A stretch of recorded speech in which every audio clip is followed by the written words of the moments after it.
जैसा कि आप सभी को मालूम होगा और मालूम नहीं होगा तो आप सभी को बता देते हैं। आज ही के दिन एसबीटी बिहार के द्वारा एक नोटिस को जारी किया गया है। नोटिस नहीं, एक प्रकार से नियम है। उसमें टोटली 33 नियम दिए गए हैं। अगर 33 नियम में से कोई एक नियम का भी आप लोग उल्लंघन करते हैं तो आप लोग फेल हो जाएंगे अपने सेमेस्टर एग्जाम में। तो अगर आप लोग फेल होने से बचना चाहते हैं तो इस 33 को जो नियम है इसमें से किसी भी नियम का उल्लंघन नहीं करना होगा। बस आप लोग इस वीडियो को अंतिम तक देखने का प्रयास करना ताकि आप सभी को सभी नियम के बारे में मालूम चल सके कि वो कौन कौन सा गलती है जिसको आपको नहीं करना है। अगर उसमें से एक भी गलती करते हो ना तो आप लोग फेल हो जाओगे अपने सेमेस्टर परीक्षा में। तो आप लोग अपने अपने स्क्रीन पर देख पा रहे होंगे यह जो नोटिस है इसको आज ही के दिन यानी 4 मई 2026 को जारी किया गया है। ऊपर में लिखा गया है state board of technical education Bihar यानी राज्य प्राविधिक शिक्षा परिषद बिहार। यह जो नोटिस है बिहार में जितने भी राजकीय पॉलिटेक्निक है, राजकीय महिला पॉलिटेक्निक है या जो भी निजी पॉलिटेक्निक है सभी कॉलेज के स्टूडेंट्स पर लागू होगा। आखिर कौन कौन से नियम है जिसका उल्लंघन नहीं करना है, चलो वन बाय वन करके आप सभी को बता देते हैं। तो आप लोग अपने अपने स्क्रीन पर कुछ इस प्रकार से नियम है इसको देख पा रहे हैं। चलिए वन बाय वन करके सभी के बारे में अच्छे से बता देते हैं ताकि आप लोग इसको अच्छे तरीके से समझ सके और इसका जानबूझकर गलती नहीं अपने सेमेस्टर एग्जाम में। हिंदी प्लस इंग्लिश दोनों ही माध्यम में। इसके साथ साथ आपको मिलेगा previous year questions, VVI questions plus में मॉडल सेट क्वेश्चंस और चैप्टर वाइज आपको ऑब्जेक्टिव क्वेश्चंस मिलेगा। अगर आप लोग इतना पढ़ लेते हो तो आपके सेमेस्टर एग्जाम में 70 में से 65 प्लस नंबर आसानी से आ जाएंगे। तो कोर्स में इनरोल होने के लिए सबसे पहले आप सभी को एप्लीकेशन को करना होगा डाउनलोड। उसके बाद आपको आना होगा पॉलिटेक्निक सेमेस्टर क्लास वाला फोल्डर के पास। जैसे आप लोग यहाँ पर आते हो फिर आपको आना होगा एसबीटी बिहार के पास। जैसे आप लोग यहाँ पर क्लिक करते हैं आपका जो भी ब्रांच होगा वो आपके स्क्रीन पर आ जाएगा। तो उसके पहले जो भी स्टूडेंट अभी तक कोर्स में इनरोल नहीं हुए हैं तो आप लोग कोर्स में इनरोल हो जाना। वहां पर वही क्वेश्चंस दिए गए हैं जो आपके सेमेस्टर एग्जाम में पूछे जाएंगे। अब चलिए आप सभी को बता दें कि कौन कौन से नियम है। यहाँ पर कुछ नियम है, राइटिंग है, पोसेशन है या प्रिंटेड रिटेन मटेरियल है। कहने का मतलब है आप लोग कोई भी सीट पुर्जा लेकर के नहीं जा सकते हो। तो ये तो पहले से भी था कि कोई सीट पुर्जा को लेकर के जाता है और पकड़ा जाता है तो वह फेल हो जाता है। तो पहले एक ही नियम था, अब टोटली 33 नियम जारी किए गए हैं। पहला नियम आप लोग ये देख लिए, उसके बाद आप सभी को और नियम के बारे में बताते हैं। यहाँ पर बताया गया है राइटिंग।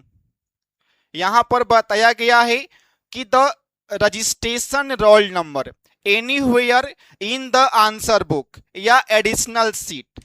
मतलब जो आप लोग का आंसर बुक है ना, जो आप लोग को कॉपी मिलेगा उस पर अपना रजिस्ट्रेशन नंबर नहीं लिखना है। फर्स्ट पेज पर तो आपको लिखना होगा, उसके अलावा आपको कहीं पर भी नहीं लिखना है, ठीक है। उसके बाद nothing down the answer sheet of problem his her questions paper before leaving the hall. यानी जो क्वेश्चंस पेपर होता है ना, क्वेश्चंस पेपर पर आपको टिक नहीं लगाना है। कुछ ऐसे भी स्टूडेंट होते हैं जिनको क्वेश्चंस पेपर मिलते मिलते क्या करते हैं उस पर वह ऑब्जेक्टिव क्वेश्चंस पर घेरा लगा देते हैं। तो आपको घेरा नहीं लगाना है। अगर घेरा लगाते हुए आप लोग पकड़े जाते हैं तो आप लोग को फेल कर दिया जाएगा। उसके बाद बोला गया है टीयरिंग ऑफ सीट, यानी अगर आप लोग अपना आंसू गिरा देते हैं, बहुत से ऐसे स्टूडेंट होते हैं जिनको जब कोई क्वेश्चंस का आंसर नहीं आता है तो वह रोने लग जाते हैं। तो अगर आप लोग उस पर रोने का आंसू गिराएंगे या रोने का कुछ पैराग्राफ को लिखेंगे तो आपको फेल कर दिया जाएगा। यानी आपको रोना नहीं है और रोने वाला जो मैसेज है वो कॉपी में नहीं लिखना है। इसके बाद बताया गया है टॉकिंग, यानी जो आपके पड़ोसी स्टूडेंट होंगे, आपके अगल बगल आगे पीछे वाले, उनसे आपको बातचीत नहीं करना है। बातचीत करते हुए पकड़े जाएंगे तो आपको फेल कर दिया जाएगा। इसके आगे बताया गया है exchanging hall ticket, questions paper, scale, instrument box, यानी कुछ भी आपको अपने दोस्त के साथ एक्सचेंज नहीं करना है, कुछ भी एक्सचेंज नहीं करना है। आप सभी को फिर से बता दें, इस पॉइंट पे आप लोग जोर डालिए। Exchanging hall ticket, questions paper, scale, calculator, instrument box या एनी कुछ भी चीज, कोई भी चीज आपको अपने दोस्त को नहीं देना है। बहुत से ऐसे स्टूडेंट होते हैं जो एग्जाम हॉल में कुछ भी लेकर के नहीं जाते हैं, अपने दोस्त से मांग लेते हैं कि भाई जरा सा अपना इंस्ट्रूमेंट बॉक्स दे दो, अपना स्केल दे दो। स्केल देते हुए आप लोग फकरे जाएंगे तो आप लोग फेल हो जाएंगे। इस नियम पर सबसे ज़्यादा आप लोग फोकस करना, क्योंकि इस गलती को बहुत से स्टूडेंट्स करते हैं। अगला नियम क्या है? नेक्स्ट नियम आपके स्क्रीन पर है कि शोइंग द आंसर बुक। क्या है? आप लोग जो अपना आंसर बुक है वो अपने दोस्त को नहीं दिखा सकते हैं। जो आंसर शीट होता है ना, क्वेश्चंस जिस पे आप लोग लिखते हैं उसका आंसर, ऐसे करके आप लोग पीछे वाले को, आगे वाले को या इधर किसी को आप लोग दिखाते थे पहले, अब आपको नहीं दिखाना है। आप लोग दिखाओगे तो आपको फेल कर दिया जाएगा। नेक्स्ट है getting the main answer book या additional sheet from never for मतलब कॉपिंग, यानी अपने पड़ोसी से आप लोग कॉपी मांगते हैं चीटिंग करने के लिए तो भी आप लोग फेल माने जाएंगे।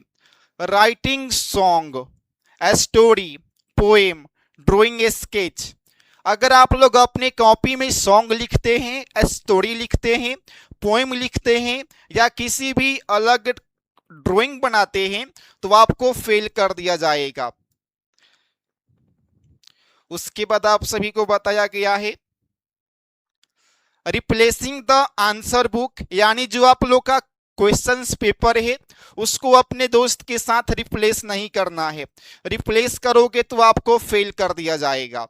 उसके आगे और भी बहुत कुछ बताया गया है, जो मेन पॉइंट है वो आप सभी को बता देते हैं। अगर आप लोग अपने दोस्त से बातचीत करते हो तो आपको फेल कर दिया जाएगा। बातचीत नहीं करना है, सावधान होकर के अपने कॉपी में आंसर लिखना है। उसके बाद आप सभी को बताया गया है यहां पर बताया गया है कि एग्जाम खत्म होने से पहले तक आप सभी को अपने हॉल में ही बैठना है, पहले निकल करके नहीं जाना है। यानी फुल टाइम आपको एग्जाम देना है। पहले आप लोग एग्जाम से पहले ही निकल जाते थे। उसके बाद बताया गया है कोई भी आप लोग एग्जाम हॉल में जाते हैं ना, तो जब एग्जाम खत्म होता है तो पंखा, टीवी, कुर्सी सब कुछ को तोड़ फोड़ देते हैं। वैसा नहीं करना है। यानी मेनली यह है कि जब आप लोग एग्जाम हॉल में जाते हैं तो सिर्फ और सिर्फ अपने ऊपर फोकस करना है, किसी दूसरे के ऊपर फोकस नहीं करना है, चाहे आपका दोस्त हो या आपका दुश्मन हो। सिर्फ और सिर्फ एग्जाम हॉल में जाना है, आपको कॉपी मिलेगा, अपना सर ऐसे करना है और कॉपी में लिखना स्टार्ट कर देना है। और किसी को भी स्केल भी नहीं देना है, पेंसिल नहीं देना है, पेन नहीं देना है, कुछ भी चीज नहीं देना है। तो यही कुछ था। अगर आप लोग इसका उल्लंघन करते हैं तो आप लोग फेल हो जाएंगे।